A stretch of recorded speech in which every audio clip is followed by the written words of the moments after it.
ujeedada aan ka leeyahay presentationkan waxay tahay inaan wacyigeliyo oo aan motivate gareeyo dadka muslimiinta ama Afrikaanka ama Soomaalida ay maqlaysa si ay noloshooda ama cimrigooda uu u noqdo cimri tayo leh caafimaad wanaagsan leh si aan u improve gareeyaan the quantity and quality of their life maxaa yeelay mararka qaarkood cimri faa'iido ma leh haddaanu quality lahayn marka qualitygana waxa weeyaan caafimaad qofka inuu helaa taabaan doonayaa inaan dadka ku inspire gareeyo waxaan kaloo doonayaa oo meesha iigu xadfan inaan yareeyo health disparity-ga sinaan la'aanta caafimaadka ee ka jirta waddankan anigoo u maraya habka health education dadkayga marka hore aqoontooda ama wacyigooda ama garashadooda caafimaadka waddankan inay fahmaan dabadeedna aynu gacmaha isqabsanno oo aynu markaas si wada jira wax uga wada qabanno arrintan si loo gaaro waxa loo yaqaano health equity in dadku ay u sinaadaan caafimaadka oo cidna ama communityna ama qolo gaar ah ama dhaqaalaheeda darteed ama midabkeeda darteed ama diintooda in ay caafimaad le'idu ay ugu badataa marka loo eego qolooyin kale waddanka degan taasi waa waxaan la qaadan karayn waana wax badan oo runtii dhibaatooyin badan baa ina haysta haddaynu nahay Soomaali ama Afrikaanka Mareykanka degan ama waddamadan la midka hee hore u maray hadda xaaladda caafimadeed ee ka jirta waxa weeyaan waxaa jira caafimaad sinaan la'aan caafimaad la'aan oo aan sinayn baa ka jirta waddankan Mareykanka taasina ma ahan mid runtii la aqbali karayo waana mid u baahan in la saxo oo wax la sixi karayo marka taabaan doonaya dadka iyaga inaan la qaybsado arrintaasina arrin oo aan iska oranhayo maaha arrin cusub maaha waa arrin la wada ogyahay oo dadka ethnic minoritiska qolooyinkan African Americanka iyo Latinoga iyo Asianka iyo cid kastoo markaa ethnic minority ah oo Soomaalida ah oo Ethiopianka ah oo dadka Mareykanka soo degay ah waxay la kulmeen caafimaad la'aan oo ka baxsan intii laga filayay in ay la ekaato sheerkooda ku yeeshaan taasoo ka sarreysa inta markaa ay xaqa u lahaayeen tusaale ahaan hadday cid kasta oo waddankan degan boqolkiiba hal qof ay ka xanuunsataay ayaguna intaasi xaq u lahaayeen waa sida caadiga ah laakiinse waxaa dhacday waxyaalo aan runtii aan caadi ahayn waxyaalo badan oo runtii aynu uga wada hadli doono fadhiyadeenna dambe oo aanna doonayo maadaama bruufkeedii aan hayo maadaama daatadeedii aan hayo in aan la qaybsado ummadayda haddii ay wacyigeennii uu heerkaa gaaro intaynu gacmaha isqabsannaa aynu wax uga qabsan karno marka xaaladda caafimadeed ee jirta ee runtii dadka iyaga waxay ka mid tahay badanaaba waxaa aad loo sheegay dadka minority-ga oo African American baa la soo qaataa minority African American way yihiin laakiinse dadka iyaga ka sii minority of the minorities baan nahay dadkii minority-ga lagu sheegay kuwoodii ka sii liitay minority-ga baynu nahay marka arrintaasina waa arrin Department of Health and Human Services 2011 report ay qortay buu ku qornaa waa horna waa looga hadlay wadamada Canada ayaa hormoodka u ah oo health disparity-ga aad uga hadla ama health inequity ba dhaha marka inequity anagu waanu isla gaari doonaa laakiin health disparity-ga oo Mareykanka uu yaqaano ayaynu ku wadaynaa marka caafimaadka aynu ka hadlaynaa muxuu yahay sidiisaba caafimaadka aynu ka hadlayno waa caafimaad waxa loo yaqaano oo dadku badankiisii waxay dhihi jireen sida tan oo ah the absence of disease traditionally dadku waxay u yaqaanaan caafimaad inuu yahay cudurkii oo iga maqan cudurka haddii uu kaa maqan yahay marka waxaad leedahay waan caafimaad qabaa oo cudurna muxuu yahay marka aan xanuunsanahayna oo caafimaadku iga maqan yahayna cudur bay ahayo oo waan bukaa marka dad baa definitionka u yaqaana sidaba dad badan baana weligood u yaqiina sida ilaa haddana way dhacaysaa dadka yaga in ay sidaa u yaqaanaan oo ah waan bukaa oo caafimaadkii baa iga tegay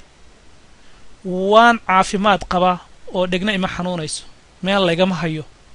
marka dad baa sidaa u yaqaana taasina waa runtii qeexitaan laga fiican yahay anigu se habka aan doonaya inaan uga hadlaa caafimaadku waxay tahay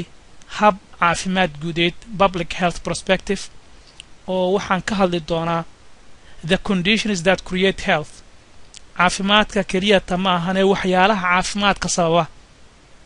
ee qofka fayoobidiisa sababta u ah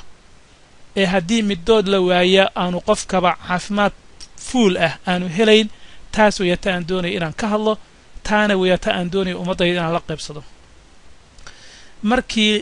WHO ama hay-adda caafimaadka adduunka la aasaasaya 1946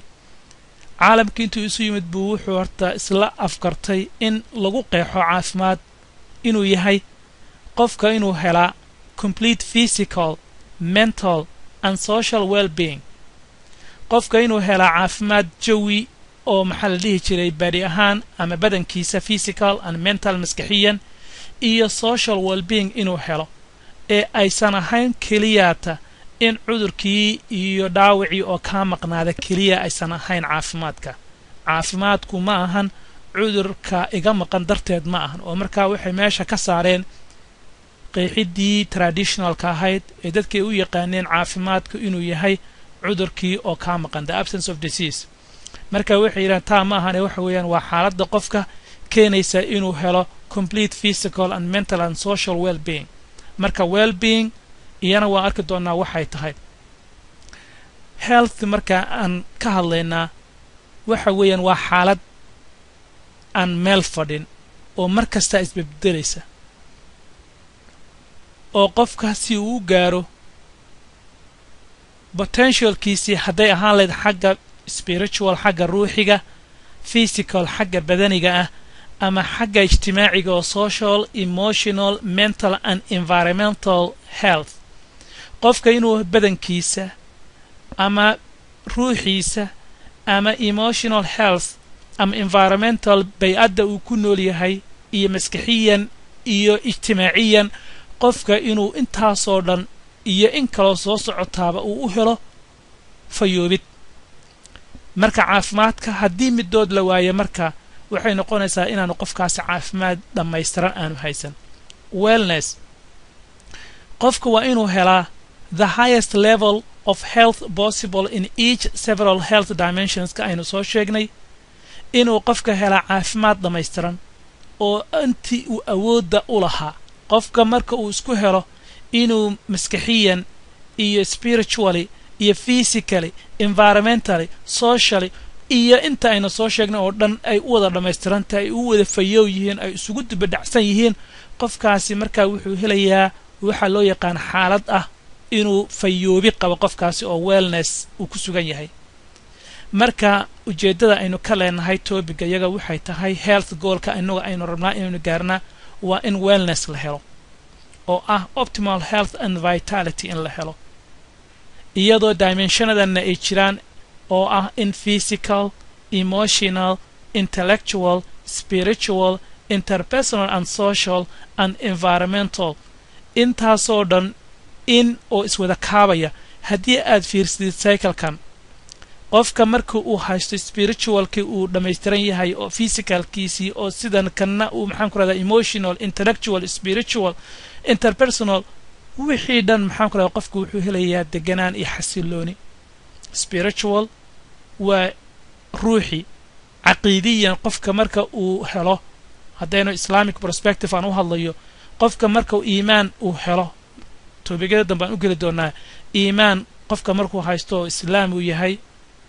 kadibna uu maxaan ku rahdaa jirkiisa iyo emotional iyo intellectual iyo waxaas oo dhan isugu dibiracsan qofka markaas weeyaa marka uu helayo caafimaad dhamaystiran marka muhiimadeedu waxay tahay qof kasta oo inaga mid ah nafteeda waxa ku jirta han ugu horeysay xil bay naga saaran oo toobiga wuxuu yahay qof kasta oo mas'uul ka noqo caafimaadkaaga take charge of your health qof kasta oo naftaada caafimaadkaaga mas'uul ka noqo naftaada adiga gaari u ah adaa ka xaynaya marka put your life in gear adigay kugu xiran tahay marka in naftaada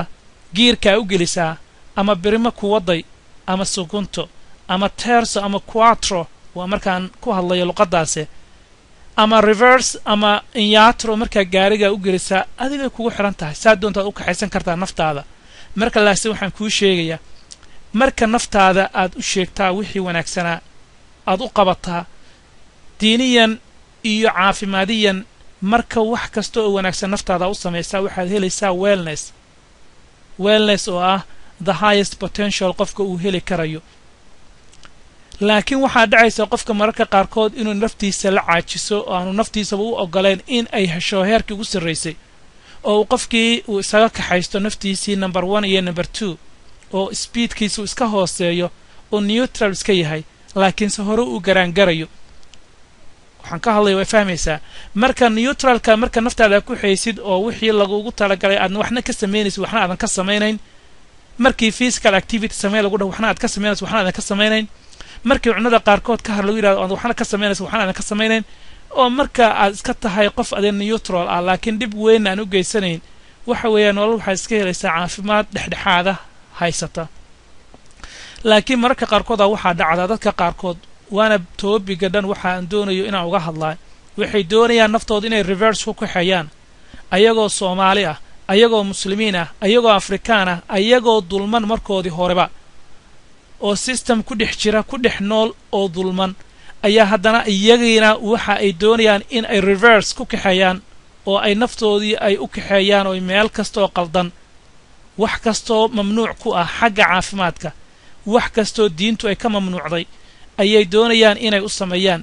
marka caafimaadka markii uu wax kasta la tajrubeeyay oo haddii ka la sameeyo ay ka xasilayso dhibaatada tan hadday noqon lahayd sickness iyo disease qofkii markaa isaga naftiisa sidaa u kaxeeya wuxuu dhaxlayaa sickness and diseases iyo geeri iyo jab iyo halaag marka taana waxaan doonayaa inaan caddeeyo oo dadkiina badankooda ay garanayaan laakiinse inaan xujada ku oogo iyadoo caafimaad ah oo aanan wadaad ma ihi